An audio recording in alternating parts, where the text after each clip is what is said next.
is currently pursuing a master's in social work. There's a lot more that she's up to, and she's going to tell you a little bit more about that. Thank you, appreciate that. As she stated, my name is Camilla Gilbert. I am from Cincinnati, Ohio. And I am a Pronto Plus power user, and yes, I am a Bengals fan, so don't go there. All right, so let's go ahead and jump right in. As she stated, I actually have a bachelor's in science degree in computer science and mathematics. And then I got my experience in IT world, and I did not like it. So I kind of got out of it, and now I'm in the Master's of Social Work program at the University of Cincinnati. And I am proudly excited to say I will graduate in April 2017. Thank you. It's a 3-year part-time program, so I am extremely happy, and happy that it's over. Professionally, I do have experience in the nonprofit world. I am currently a life skills coach at an organization where we work with people with behavior issues, youth, and I kind of guide them what they need to do to be successful in life. I was an employment specialist at Goodwill. I actually was responsible for making sure that people with disabilities are workable and able to find work out in the community. And I am currently an intern for an outreach program at the University of Cincinnati that works with foster youth. And personally, like I said, I'm from Cincinnati, and I am a mother to a fantastic diva named Jada. I have to say that because she's going to watch this video. And she's going to say, well, Mom, why didn't I get a spotlight? So this is her spotlight. Jada is the reason why I stand here today. Jada is the reason why I'm so passionate about my hearing loss, my journey, my testimony, because as a mother, when you become a mother, it changes you. You want to be that leader. You want to be that role model. And I knew that I could not be that role model if I'm not that confident within myself. So I do everything for my child, for Jada. All right, my hearing loss experience. As stated, I did receive the award in 2015 for the Oticon Focus on People Award. I was voted among my peers online. It was awesome, and I believe I deserved it. It was pretty cool to get. I am a former ear community board member. Also a former president for the Hearing Loss Association of America for Southwest Ohio. My question is, has anyone heard of HLAA? I was a member when it used to be SHHA. Yes, you're right. Kind of give background with the Hearing Loss Association of America. It's basically a huge organization all over the United States where they talk and kind of have workshops, conferences, anything related to hearing loss, they will provide that information to you. So it's a good resource to have and to be knowledgeable of. And I volunteer for many different organizations in the Cincinnati area. I help out at UC, I help out with HLAA, and other organizations. So why am I here? Oticon called me. That's why. I have a great story. I have my ups and downs. What I really went over were all my positive things, my great accomplishments, of what I'm really, really proud of. But it took me a while to get to this point. As stated, I was born with bilateral microtia and atresia, which, as we all know, it basically means small ear and no ear canal. I'm 33 years old, so I was born in the 80s. We didn't have any resources. We didn't have the internet. We didn't have, they had books, medical books. And just imagine my two parents, they were young, they was in their 20s. They had no clue. They didn't have a community like this. So they had no idea. Luckily, at Children's Hospital, they actually knew a little bit about microtia and a little bit about atresia. So they had a little bit of research. So I guess, this is according to my mother, I guess when they found out my condition, they said, okay, we'll see you at the 3-month mark or 6-month mark to kind of do a hearing test. So according to my mother, they thought I was deaf. They thought I couldn't hear anything, nothing. But my dad, being the man that he is, he said, you know what, my child's not deaf. So what he did, my mom just told me this story a few days ago. Back in the 80s, we had these big boxes called speakers, about that tall. And I guess, I don't know how old I was. I had to be under 6 months. He placed me in front of the speaker and played music. And I guess I responded. He said, my child's not deaf. So that confirmed that, he couldn't really trust the medical world. They weren't knowledgeable about certain things. All right. So this is my technology, what I had back in the 80s. Has anyone seen the body-worn hearing aid, guys? I knew you was going to raise your hand. These were not, I'll say that word, these were not sexy back then. Basically, it was a body-worn, as it states, and you basically had to wrap it around you and wear my hearing aid, which is the bone conduction aid, and it had wires everywhere. And it also connected to this thing here. This is the FM transmitter. You guys use streamers. This is what I had to use. I still have one, actually. There you go. Classic. I had to use this in school. So, teachers that wear these today. It was kind of similar to this model. Big, microphone. If I touch it, it's staticky. That's what I had to deal with all the time. This. Static. Feedback. And sometimes, unfortunately at times, some teachers will forget to turn it off when they go to the bathroom. I heard it all, until I turned it off. But I was also the spy of the classroom. They'd be like, oh, is the teacher coming back to, kids being kids, they act a fool, they get loud, throw stuff, play. They're like, all right, she's coming back, and I was always the spy. So that was pretty cool. All right, so we talked about kind of the bad technology. Now I gotta talk about things I really don't like to talk about in public, but it's part of my journey. Feeling different. Being born with microtia and atresia is very isolating. So just add on the fact that I'm African American. This condition is very rare, and it's very rare for people like me. So just imagine walking into a public school system. It was kind of mixed race. And just feeling isolated. I used to ride the short bus. That's a joke. I used to look like this. I was a joke. Everyone used to laugh, tease. I was bullied, kicked, teased, and I was smart on top of that. I knew my stuff. And nobody can really take that away from me. They hated it. She looks weird. She's smart. She's a teacher's pet. She always raises her hand. She sits in the front. It was hard. And then it, started to develop, my self-esteem. I felt different. I felt like an alien. That's what I used to always refer myself as, to myself. I didn't really tell anybody until my mom, my dad, brother, none of them. So I kept everything to myself. And barriers in the classroom. I couldn't really hear the teacher. That's all I heard. That's it. So it was challenges. Luckily, I had parents who were able to teach me when I got home, like, this is what you need to learn. It took me hours to do homework, but I was very successful. Suicidal thoughts. This is the topic I kind of don't like talking about in public, but it's my reality.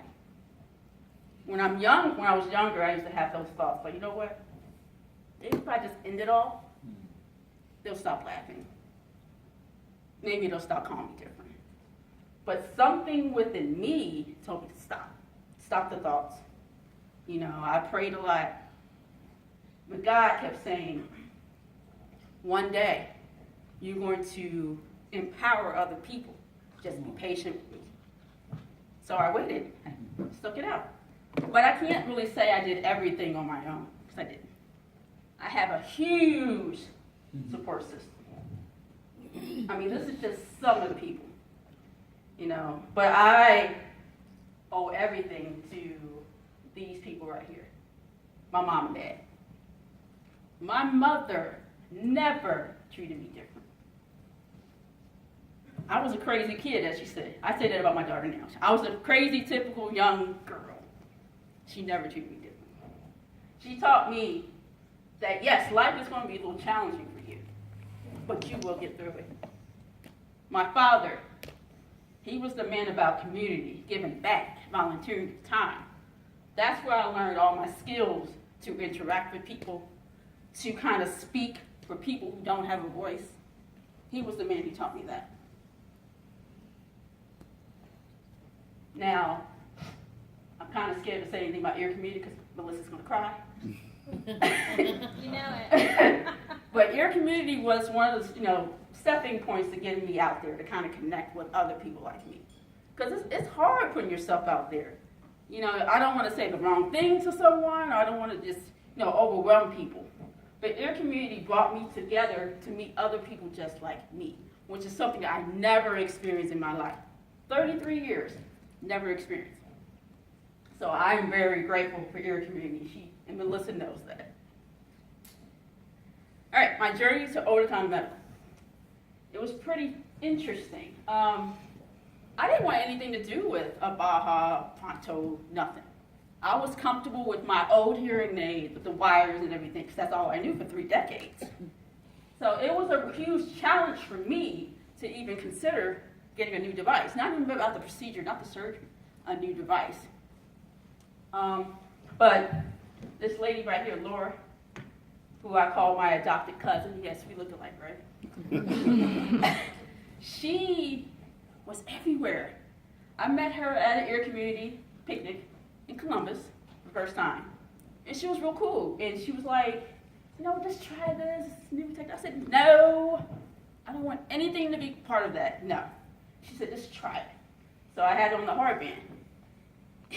The first thing I said, hey, I talk loud. And I fell in love. But I still wasn't sold.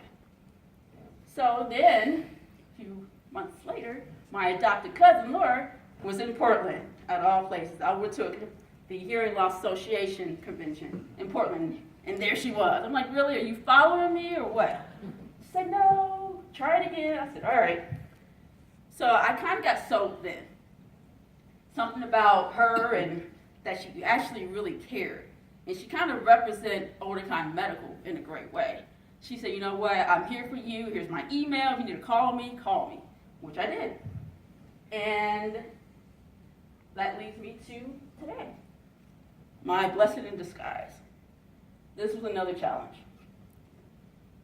April 22nd, 2014, I got my procedure done on my right side. Excited, I was ready to experience the new hearing world. And then June of that same year happened. I walked into my audiologist's office and I saw the box of a competitor's brand. Something that I didn't want. So summarize it up. They implanted the wrong device on my right side. My mother didn't know. My mom was with me.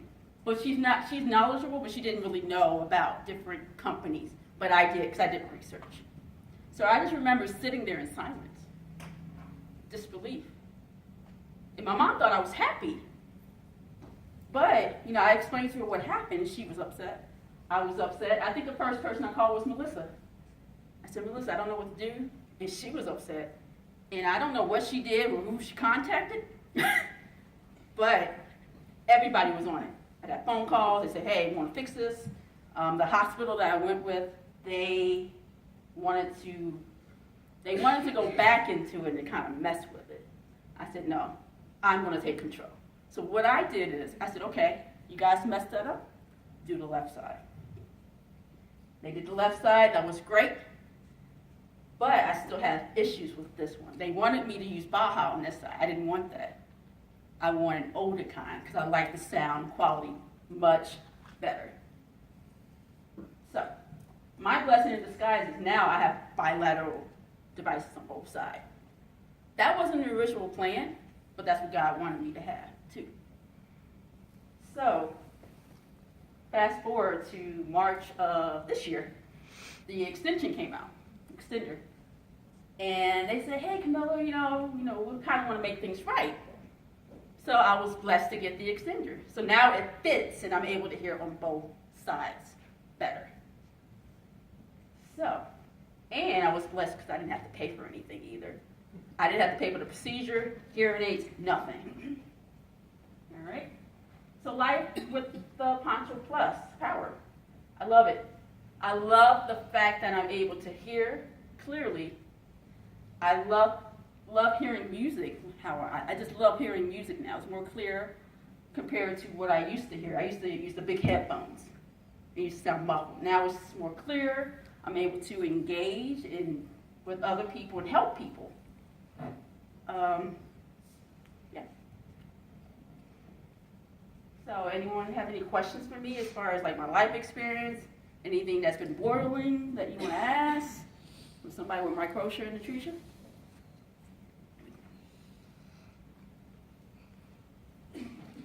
Need a microphone.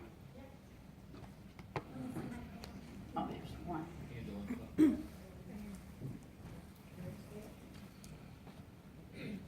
I have a question. You said you didn't have to pay for anything. Mhm. Is that because Dr. Error, they tried to silence you? Because You know what? couldn't you have had a lawsuit? I was going to do a lawsuit. I wanted to make sure that I got this one done before I even said anything. I wanted to be in control, say, well, you guys messed up, let's do this side, and then I'll deal with it. I don't know what happened. 1 minute I got a bill from this hospital, and then maybe a week later, they relocated the surgeon who did my procedure. And then I stopped getting the bill. Because they know I was going to get a lawsuit. I think they maybe Googled me and realized who I was. So I'm all over Google about like Google hearing laws and advocate and all this. So they probably got scared.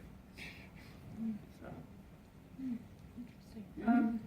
My question is, how was your, like, when you first initially got the hearing aids, how did it feel for you? How was your reaction? How you heard everything? Was it much different? Oh yeah, definitely. Because my first hearing aid was analog. This is digital. So the sound quality is definitely different. Hearing on the band, it was good. You definitely hear the difference. But something about the implant, you hear clearer. You're able to kind of distinct some of the sounds that you may hear. Like one example, I was outside and I heard something. I didn't know what it was. It was birds chirping. I didn't hear things like that with my old hearing aid. I can hear, but it was real faint. But with these, it's pretty clear. And sometimes it scares you because it's like it's too overpowering at times. It's like, whoa, what's that? And like my daughter would be like, it was a dog. I love it. Yeah, when I first got my heart bands, Mhm. everything was like immediately yeah. so much louder. Mhm. If you were to ask her how I was reacting, I would be like, Mom, turn it down, Mhm. way too damn loud. Right. It's okay. She can say the D word. It's fine. She said nothing about it. I say it all the time. But it was scary for me. It is. It was. I was like, wow. I mean, it's funny. When I first heard, I was able to hear through the wall. Like I remember, I was at the office, and someone was talking at a reception desk, which is like kind of around the corner. The wall is blocking, and I said, "Who said that?" And they was like, "What are you talking about?" I said, "I heard a voice. I heard people talking." It was like, "You could hear that?" The audiologist couldn't even really hear it. I heard it. So that's how powerful it is. I mean, I can't make this stuff up. You know, it's definitely better than the heart band. And yes, I'm trying to sell you. I've been on you since last night. And I want to hear the story maybe a year or so from now that you get it done, because it's going to change your life. It's going to change your life socially. You don't have to wear the headbands. That's one of the main reasons why I wanted to get the implant. I got tired of the metal band. It used to mess up it didn't look sexy. I mean, I used to have to I wore headbands for about 15 years. I forgot to mention that. Because of the isolation and because I was bullied and teased, I wore a cloth headband for about 15 years. So from the point I was like 12 years old to 27, I stopped. I started wearing the headbands. It just took, it was something, because, I just wanted to be normal, typical. People just keep looking at you and staring at you. I'll make this real awkward. They keep staring at you. Oh, yeah. And then, who wants to deal with that every day? So I use a hairband. And then people start talking about me in the hairband. I said, you know what? Forget it. Any more questions? Any questions? This is probably simple question. Daily care and any problems, if we're just being honest, any difficulties healing from the surgery or since? As I explained to her yesterday, it's no issues or main concerns. When I first got the procedure done, it was a little numb, and it went away within a few days. I really don't have to do anything as far as care, self-care, or cleaning. Like you said earlier, I wash my hair and I make sure that area is clean. So, I mean, of healing is maybe 1 or 2 weeks. It's not bad at all. Great, thank you. No problem. Thank you.